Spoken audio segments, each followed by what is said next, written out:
Oke, Assalamualaikum warahmatullahi wabarakatuh. Oke, hari ini kita akan belajar tentang peluang bersyarat ya. Hmm, ya. Misalkan kita menggulirkan sekeping koin dengan sisi angka yang disimbolkan dengan A dan gambar yang disimbolkan dengan Q sebanyak 3 kali. 8 keluaran yang dihasilkan memiliki kemungkinan yang sama untuk terjadi. Ya.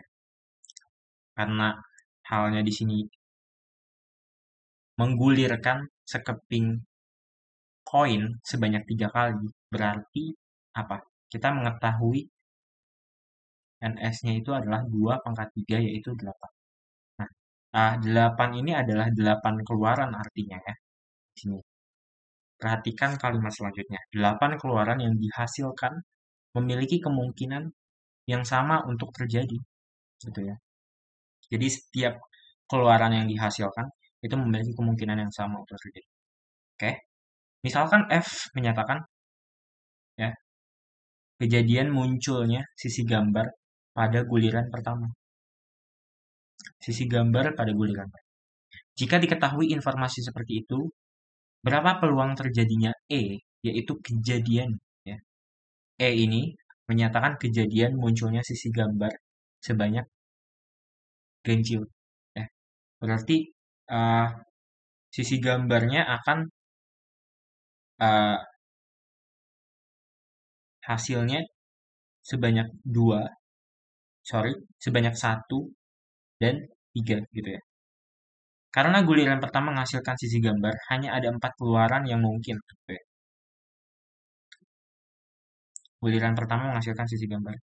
Hanya ada 4 keluaran, yaitu G, G, G, G, G, A, G, A, G, dan G, A, A. Jadi guliran pertamanya ini menghasilkan sisi gambar. Oke. Keluaran yang sisi gambarnya muncul sebanyak ganjil hanya G, G, G, dan G, A, A. Oke. Karena setiap keluaran memiliki kemungkinan yang sama untuk terjadi, masing-masing keluaran pada F itu adalah 1/4. Kenapa? Karena F itu tadi kan menyatakan kejadian munculnya sisi gambar pada guliran pertama. Ya. Karena halnya menyatakan kejadian munculnya sisi gambar pada guliran pertama dan hanya ada 4 keluaran gitu ya. 1, 2, 3, 4 dan kita sudah mengetahui bahwa 8, bahwa 4 keluaran yang dihasilkan memiliki kemungkinan yang sama untuk terjadi. Sehingga kalau kemungkinannya sama, ini berarti yang ini 1/4, yang ini 1/4, yang ini 1/4, yang ini 1/4. Gitu jadinya 1 nanti. Akibatnya apa? Peluang E dengan syarat F terjadi 2/4. Atau equal to 1/2 atau 1/2.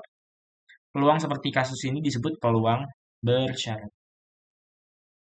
Dari E diberikan F gitu. Dari sini kita dapat membuat definisi umum yaitu definisi peluang bersyarat yaitu misalkan E dan F merupakan kejadian dengan P, peluang F itu lebih daripada 0. Nah, di sini ini generalisirnya ya. Nah, ini definisi peluang bersyarat. Ini adalah kalimat generalisir dari kalimat-kalimat yang sumberwok sebanyak ini ya. Jadi secara definisi peluang bersyarat kita dapat menyimpulkan dari yang ini bahwa misalkan E dan F merupakan kejadian dengan peluang F itu lebih daripada 0, peluang bersyarat dari E diberikan F, conditional probability of A given F gitu ya. Peluang bersyarat dari E diberikan F, dinotasikan P itu peluang bersyarat dari E diberikan F gitu ya. F itu yang diberikan. Jadi F itu adalah syaratnya. Didefinisikan sebagai berikut ya. Perhatikan. Nah, itu lanjut ya pada slide selanjutnya. Notasi P E diberikan F perlu dipahami dengan baik. Di sini kita mempertanyakan jika keluaran dari suatu percobaan memenuhi F, lantas seberapa sering keluaran tersebut juga memenuhi E gitu. Dengan kata lain, kita menghitung seberapa sering kemunculan E ketika F sudah terjadi dulu, gitu. Bedakan kasus ini dengan soal yang menanyakan seberapa sering E dan F terjadi secara bersamaan. Oke, ya. Nah, adapun sifat-sifat peluang bersyarat yang dapat diturunkan dari definisi tersebut adalah sebagai berikut. Oke. Misalkan E dan F merupakan kejadian dalam ruang sampel S dengan P peluang F itu lebih daripada 0 ya. 1. Jika E himpunan bagian dari F, maka E irisan F itu sama dengan E. Ya. Adalah himpunan bagian dari F. Jadi kalau dikatakan E himpunan bagian dari F, maka kalau digambarkan pada diagram Venn, maka bentuknya itu akan seperti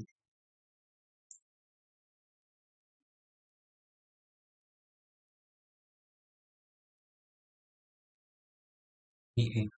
Jadi eh, dari gambar juga kita bisa melihat E irisan F yaitu E sendiri. Oke, E sendiri. Sehingga E diberikan F itu sama dengan peluang E dibagi peluang F. Ya. Jika F itu himpunan bagian dari E, maka E irisan F itu adalah F. Ya. Sehingga uh, peluang E diberikan F sama dengan 1. Ya.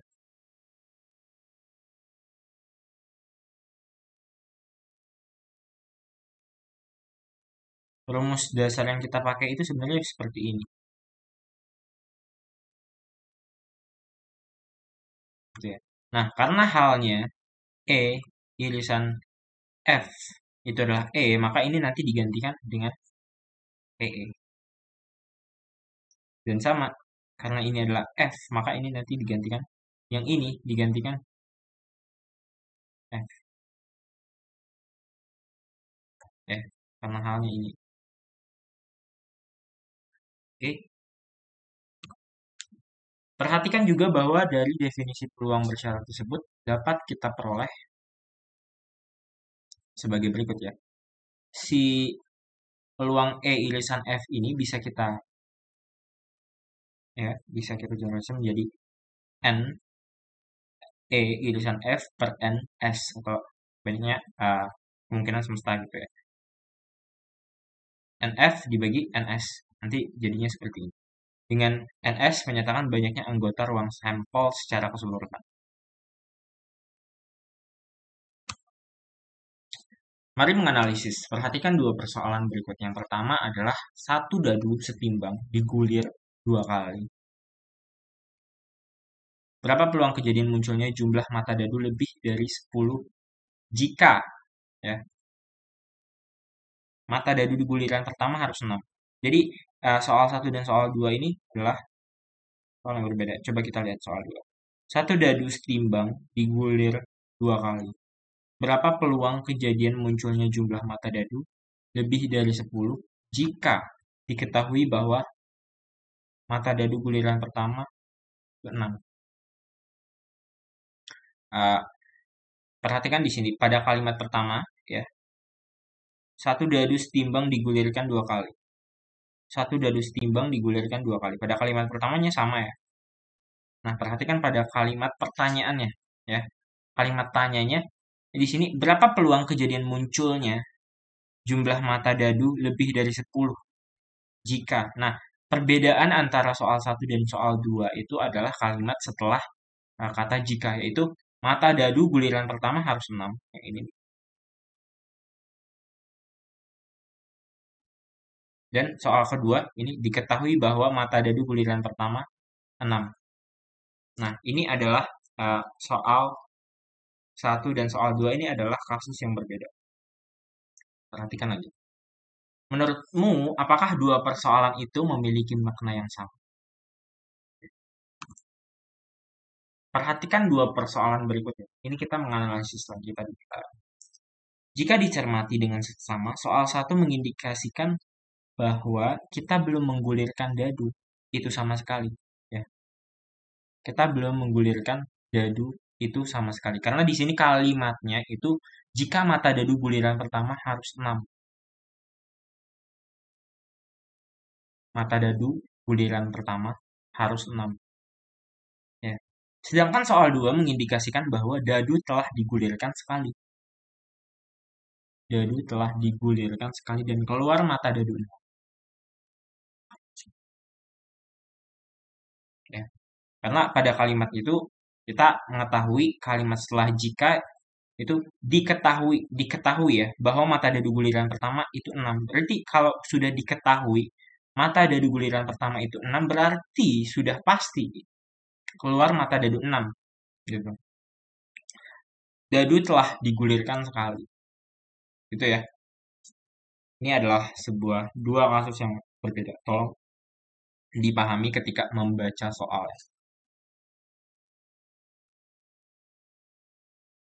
Misalkan E menyatakan kejadian munculnya jumlah mata dadu lebih dari 10.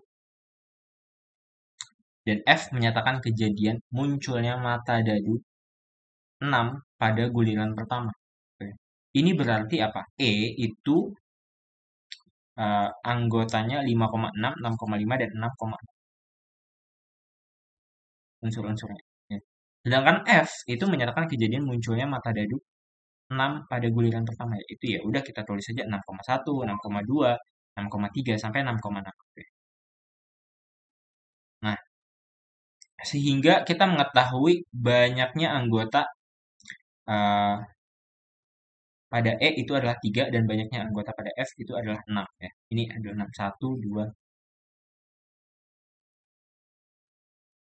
1, 2. Soal 1 menanyakan peluang dari E irisan F. Kalau kita melihat bahwa E irisan F itu kan yang sama nanti 6 aja nih, 6,5, 6,6 itu sama. Kan irisan namanya ya. Yaitu maka berarti apa? Peluang E irisan F itu sama dengan NE irisan F per NS. NS-nya kita mengetahui bahwa karena halnya dua dadu yang kita gulirkan ya di sini. Dari sini kita mengetahui dua dadu.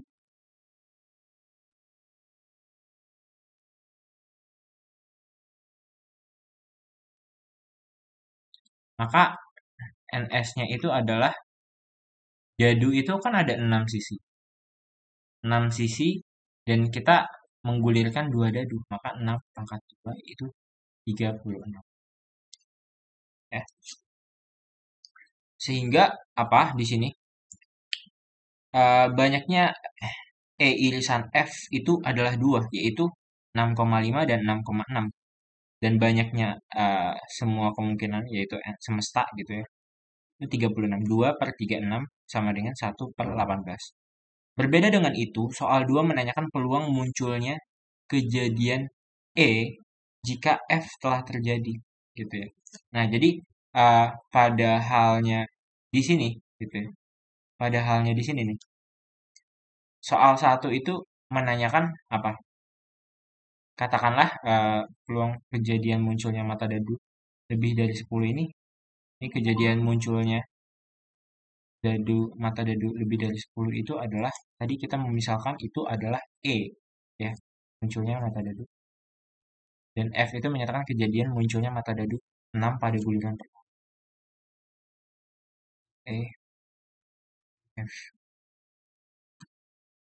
Nah, sehingga pada soal 1 itu menanyakan E irisan F ya, berapa?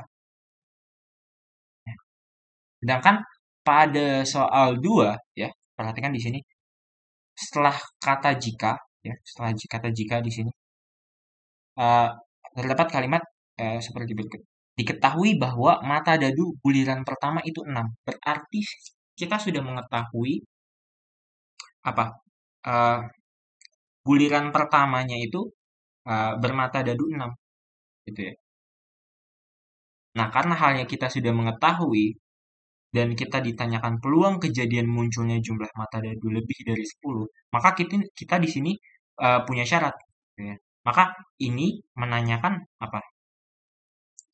Ini menanyakan P, katakanlah peluang kejadian munculnya jumlah mata dadu lebih dari 10 itu adalah E tadi ya. Dan mata dadu guliran pertama harus 6 itu adalah X. Maka di sini adalah E diberikan F.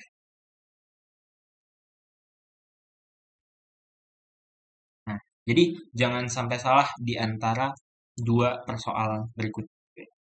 Itu intinya.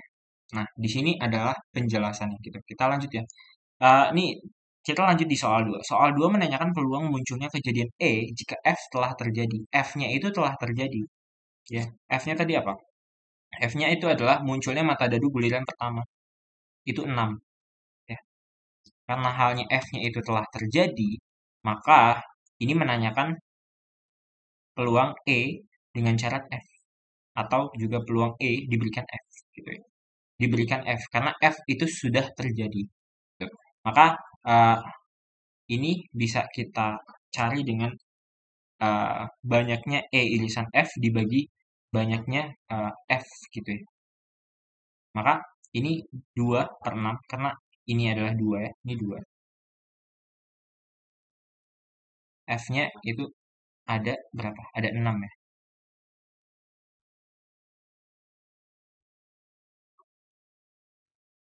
Yang ini,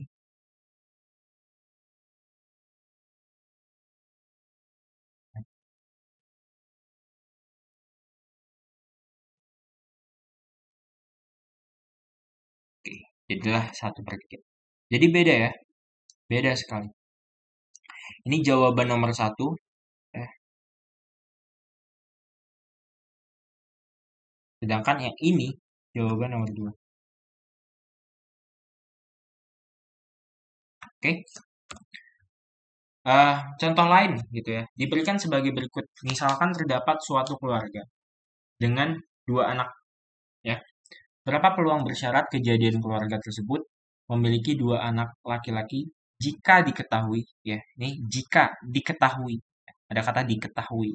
Sama halnya dengan yang ini ya. Di sini diketahui.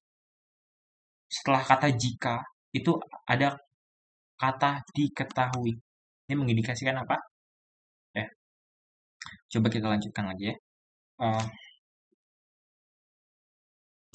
ini mengindikasikan bahwasannya ini mencari peluang bersyarat. Oke, kita lanjutkan lagi. Keluarga itu memiliki minimal seseorang anak laki-laki, gitu ya. Seseorang minimal seseorang anak laki-laki. Berarti anak laki-lakinya kan bisa 1, bisa 2, ya. Karena di sini memiliki 2 anak laki-laki. Kita kita mau mencari uh, kejadian keluarga tersebut memiliki 2 anak laki-laki jika diketahui keluarga itu memiliki minimal seorang anak laki-laki. Jadi, asumsikan setiap keluaran LL, LP, PL, dan PP. Jadi, L itu menunjukkan keluaran anak laki-laki dan P itu menunjukkan keluaran anak perempuan. Ya, memiliki kemungkinan yang sama dengan L dan P. Berturut-turut merepresentasikan anak laki-laki dan anak perempuan. Notasi LP menyatakan bahwa keluarga itu memiliki anak pertama berjenis laki-laki, ya, dan anak kedua perempuan. Sebaliknya, PL menyatakan bahwa keluarga itu memiliki anak pertama berjenis kelamin perempuan dan anak keduanya laki-laki gitu ya. Solusi, misalkan E ya menyatakan kejadian keluarga tersebut memiliki 2 anak dengan jenis kelamin laki-laki gitu. Misalkan juga F menyatakan kejadian keluarga tersebut memiliki 2 anak dengan paling sedikit ada seseorang anak laki-laki gitu ya. Ini berarti karena halnya F menyatakan kejadian keluarga memiliki 2 anak yang paling sedikit ada seorang anak laki-laki, maka maka F itu adalah LL, LP, PL gitu ya. Paling sedikit kan ada seorang anak laki-laki gitu. Dan di sini juga E-nya menyatakan keluarga tersebut memiliki dua anak laki-laki, jadi kelamin laki-laki, dua-duanya laki-laki. E-nya itu LL. Gitu. Nah, dari situ kita bisa mengetahui E irisan F itu cuma LL, yaitu laki-laki anak pertama dan laki-laki anak kedua. Karena setiap keluaran memiliki kemungkinan yang sama gitu ya, diperolehlah peluang F itu adalah 3/4 ya. Peluang munculnya kejadian keluarga tersebut memiliki dua anak dengan paling sedikit ada seorang anak laki-laki. Oke. Dan kita juga mengetahui peluang E irisan F ini itu adalah 1/4. Sehingga disimpulkan bahwa apa P peluang E diberikan ke F itu sama dengan 1/3.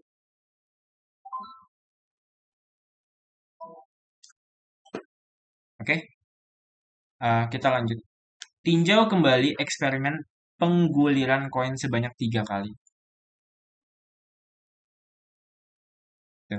Apakah dengan mengetahui kemunculan angka pada guliran pertama, yaitu kejadian E, peluang angka muncul sebanyak ganjil, kejadian F, gitu, akan berubah.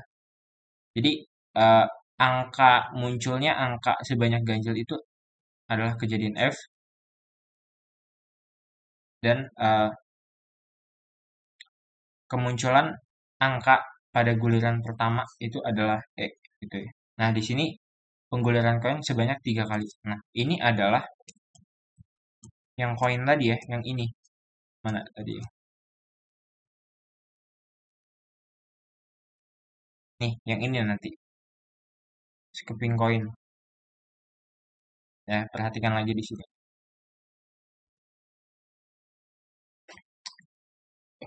Nah, dengan kata lain, apakah benar P peluang E dengan syarat F itu adalah PE? Persamaan ini berlaku untuk kejadian E dan F gitu. Karena P E bersyarat F itu sama dengan 1/2 dan P peluang E itu adalah 1/2. Oleh karena itu, kita sebut E dan F itu sebagai kejadian yang bebas. Ya. E dan F itu kejadian yang bebas.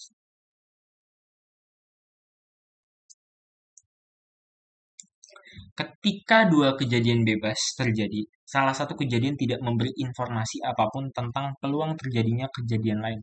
Oke. Perhatikan di sini, ketika dua kejadian bebas terjadinya, salah satu kejadian tidak memberikan informasi apapun tentang peluang terjadinya kejadian lain. Karena P eh, peluang elemen eh, peluang E dengan syarat F itu adalah peluang E irisan F dibagi peluang F, maka menanyakan apakah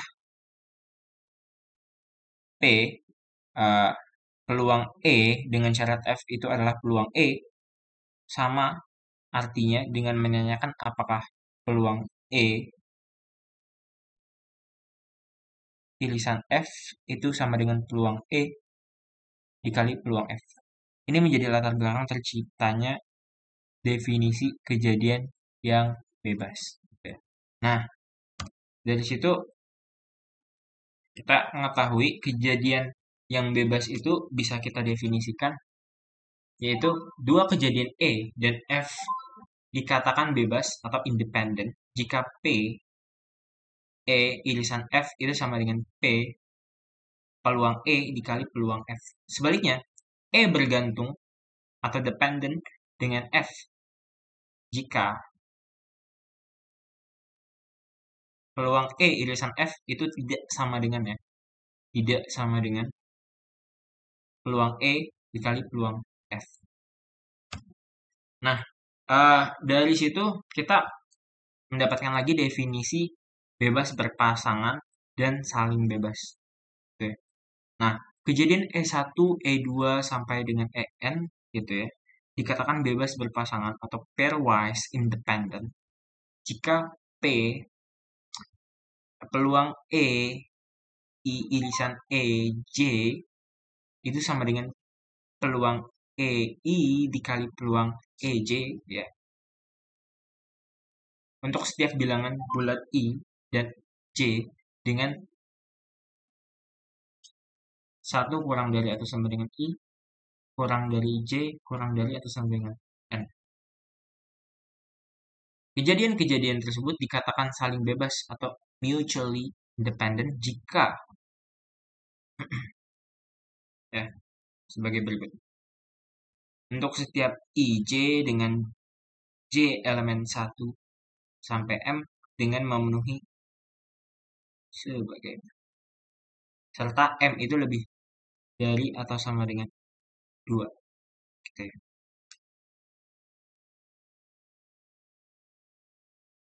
Definisi di atas dapat diketahui bahwa kejadian-kejadian yang saling bebas pasti juga membentuk kejadian yang bebas berpasangan, namun hal demikian tidak berlaku untuk sebaliknya.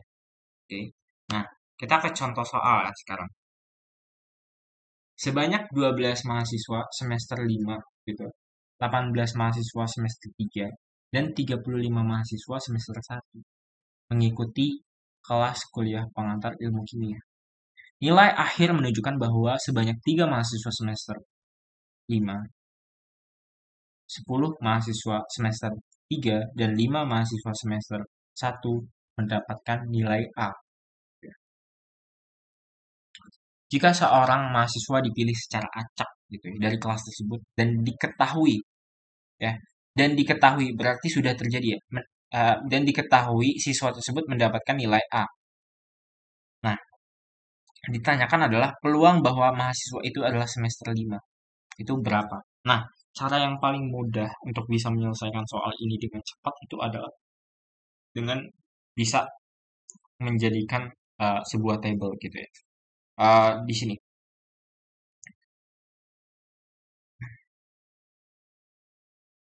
mahasiswa semester 5 semester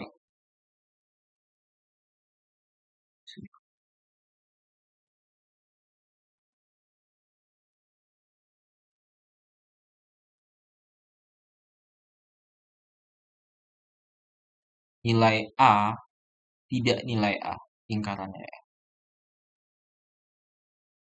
Kalau tidak nilai A bisa B selain A ya pokoknya.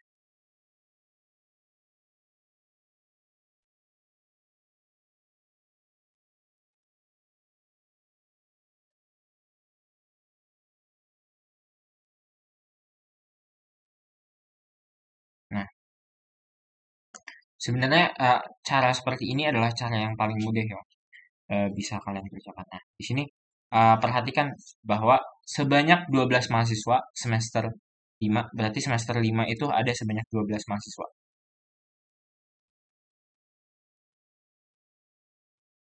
Semester 3 itu 18. Semester 1 itu 5. Oke, yang mendapatkan nilai A itu sebanyak 3 pada semester 5. 10, 5 semester 1. Maka 12 kurang 3 itu berarti di sini 9 ya. 18 kurang 10 itu 8. 35 kurang 5 itu adalah 30. Berarti yang tidak mendapatkan nilai A itu 9 mahasiswa semester 5, 8 mahasiswa semester 3, dan 30 mahasiswa semester 1. Ya, gitu. Nah, ditanyakan jika seorang mahasiswa dipilih secara acak dari kelas tersebut dan diketahui mendapatkan nilai A. Katakanlah apa ya? Q adalah terambilnya atau dipilihnya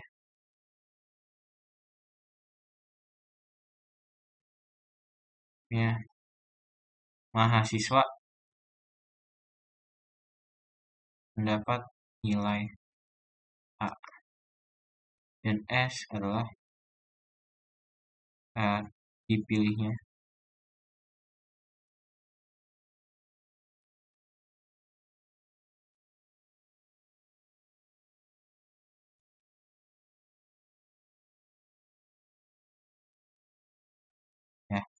Sehingga karena halnya yang ditanyakan itu ini ya, ini ditanyakan. Maka peluang S dengan syarat Q itu apa? Karena syaratnya itu uh, dipilihnya mahasiswa mendapatkan nilai A di sini ya. Diketahui mendapatkan nilai A.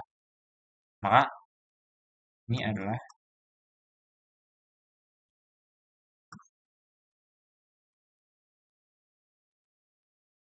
nah dari sini ya, dari sini kita dari tabel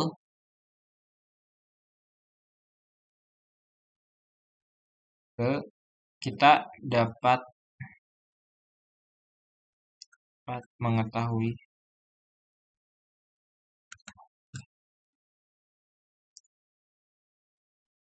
tulisan itu